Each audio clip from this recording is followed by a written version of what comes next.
Okay. I gotta take a breath.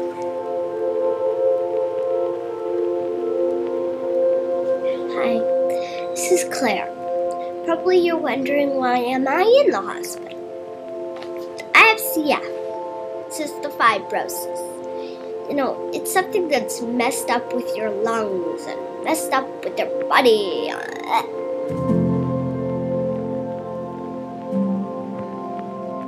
Claire was always too big for just me and John. She was a lot of person packed into a tiny frame. What she was up against was also too big for us. The reason I'm making a video, the reason all of this, is because a lot of the doctors are trying to help, and I want to try to. I met Claire when she was probably a few months old. She was just this tiny little baby, skinny legs, big belly. She already had some battle scars. You could look down and you could see her and you could tell it was going to be rough for her. But you could tell there was just something that you knew that she just had it. She had what it took. She had bright eyes, wet lips, a huge smile, and something special. I mean, everybody here, I think, had seen it. Hey, this is Claire, and I love coffee. And yeah, can you see? I love them. Since she was little, Claire always seemed to have a sort of remarkable quality about her, even before her CF became so obvious with her oxygen cannula. It was like she would meet someone and put a spell on them. We sometimes would say she would sprinkle her pixie dust on them or cast a Jedi mind trick. And then they would be in our life like forever. This is something I think everyone in this room can identify with. It was sort of like being a part of her orbit. You are terrible. Claire seemed to embody in her life these really profound concepts, and she made it so effortless to live them. Knock, knock, knocking on heaven's door. One of the gifts of Claire's life is she knew she did not have time. The thing about death that I thought was so profound for her was that she used it as a way to live life fully. And she gave it all, right to the end, right to the end. I know she was an old soul. I feel that she's been a leader of people, maybe sometime in a past life. I believe that God puts people in our lives for a reason, and it isn't hard to see why she's blessed us all. I just hiked the mountain that I've been wanting to hike for 2 years, and I'm on top of it right now, so I figured I'd make my updates video from up here, and I did it without even getting short of breath. And we're all here in this room together to celebrate one in a million, or maybe 1 in a billion souls. Someone who has the ability to touch the lives of so many for the better.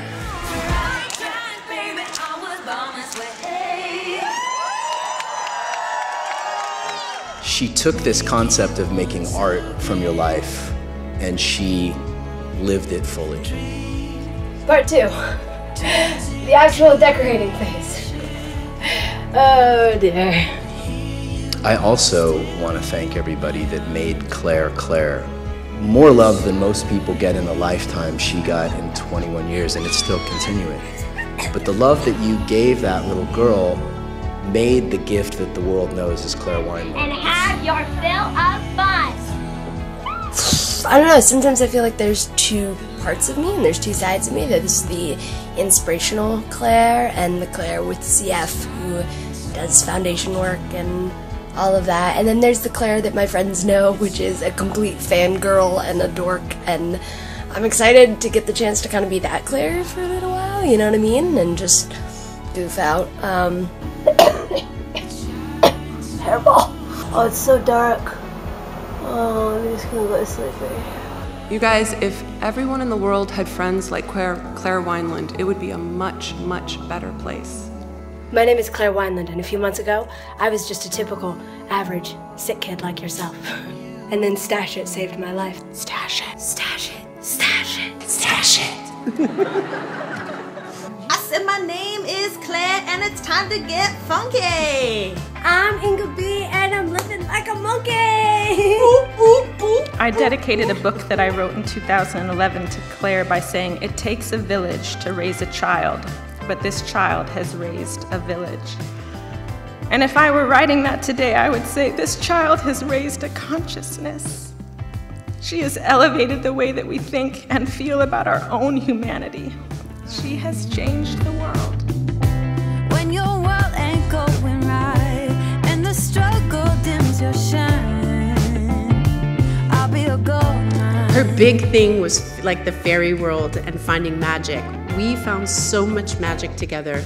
It was an honor. It was an honor to be one of the branches in her big old tumbleweed. I am forever grateful to have been invited into this world. And my life has changed. My son's life has changed. And I promise 100% to pass it. I promise to pass it. I'm gonna miss having someone there to entertain me while I do my treatments and talk to and just kind of be there with me. She kind of wanted to be like, not my hero, but like a little bit stronger than she was. I'm gonna miss wrestling with you. That's always the best. breaking your pinkies? I'm gonna miss you breaking my pinkies. Over the past month or so, she started showing him like more, and I noticed, and she let me notice, and she realized that she didn't have to hide it anymore. She didn't have to make me feel like, oh, I'm fine, when she wasn't fine.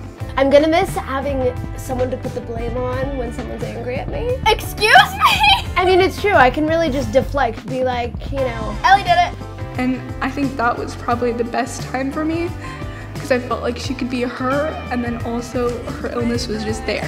So, do your best impression of me. Okay, hi, I'm Claire. I love everyone. I'm so sweet, and I'm a social butterfly, and I cough a lot. Okay, there you go. Our sisterhood, changes bad into good. Golden Wonderland, where we take the stand. Our sisterhood helps the common good. We are stronger, getting stronger every day. We are braver, getting braver in every way. We are not alone. We are together. We are still connected to Claire too. Can you feel that? We are dreamers. Her message is timeless. Her voice is still clear. We can carry her on into the present with us by allowing her to continue to inform our lives.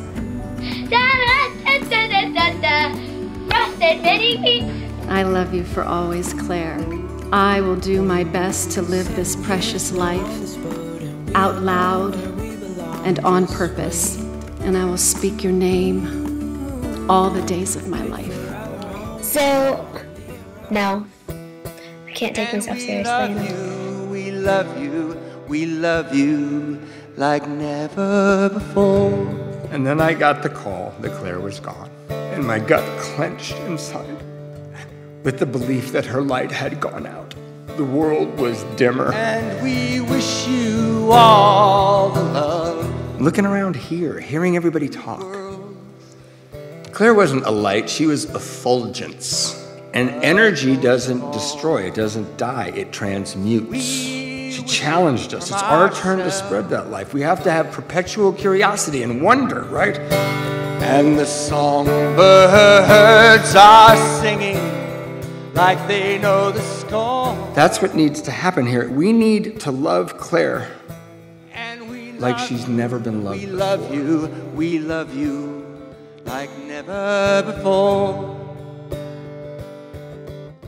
Like never before. Though Claire was younger than me, she taught countless kids with CF, teens and adults, that we're not the only one going through this all-consuming insanity called CF.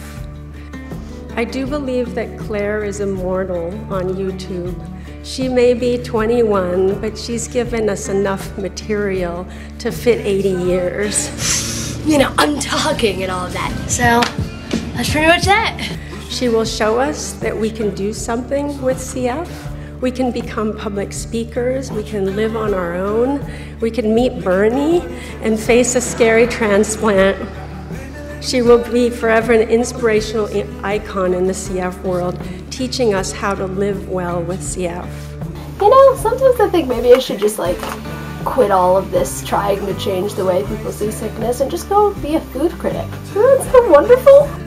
Claire became a flame on the mountain of mankind, and sparks from that flame are in each one of your soul as we sit here today. Carry her spirit forward and let her legacy live on forever. I was living a life that I was proud of, and that little me could have been proud of. She had a deep knowing of who she was and why she was here and how freaking grateful she was to be alive. And because she knew those things, she didn't take them for granted. And she chose to use her time here in the exact way that she wanted. And that's what I think she wanted all of us to know, that we are in complete control of our own happiness. And if we choose to, we can live on purpose. So I want to end with a quote from her. I am genuinely proud of my life. I am so proud to be alive. I'm not saying that I don't feel pain. I'm not saying that I don't feel sadness and suffering and loneliness, because that's what it means to be a human being. But I'm saying that that pain and that loneliness and that sadness is beautiful. Artist, activist, advocate, optimist. So, where was I? Sorry, I'm just gathering my thoughts. And singing. Social media starlet, maverick, poet, comedian, musician, participant in life. It was insane. So probably the best New York experience I will ever have. And I submit to you her newest role, Gangsta Jedi. What a niece. So imaginative and kind and passionate and witty, continuously amazing me with her ability to show up and dive in when the odds and reason suggested otherwise. Claire shakes us awake from our comas. She challenges us to shed our limits, our shells, not to wait for some change in random circumstance to act, but to act now, because now is all we'll ever have.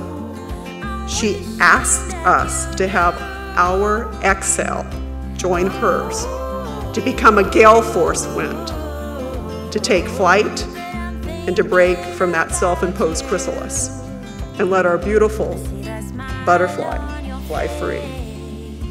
Her mind is just incredible. Like, you never have a regular conversation with her. It's either the funniest conversation that you've ever had in your entire life or the most like deep and meaningful conversation you ever had. She's just such an incredible person. I now look back on everything and fully realize the best parts of me are inspired by Claire. I'll always miss the schemes, crafts, laughter, affection, and constant talking. And while this grief is so intense and confusing, I would never change it for a second, because it means I had the chance and honor to love Claire deeply. We all did, and we all do. I didn't realize how much I didn't expect to be able to live this long. It was her relationship with death that I think made being around her so profound, because you could always feel that it was there, and she made it an ally. And I think that she would want me to ask you to do the same in some small way. Go enjoy it, because there's people who are fighting like hell for it. It's easy to miss all of these incredible moments and think that we have lots of time. How do you cope with the thought of me dying? Let's get serious. Wow. You're on, Wow. sorry. It's a good question. Oh, But in the darkest moments since she's passed, there's one thing she said that I keep coming back to. She said, after you die, you're closer to everyone you love because you become a part of everything. I think that's all I want to tell you. I just want you to know, if you can, try. Just try, you know? That's all I ask. Bye.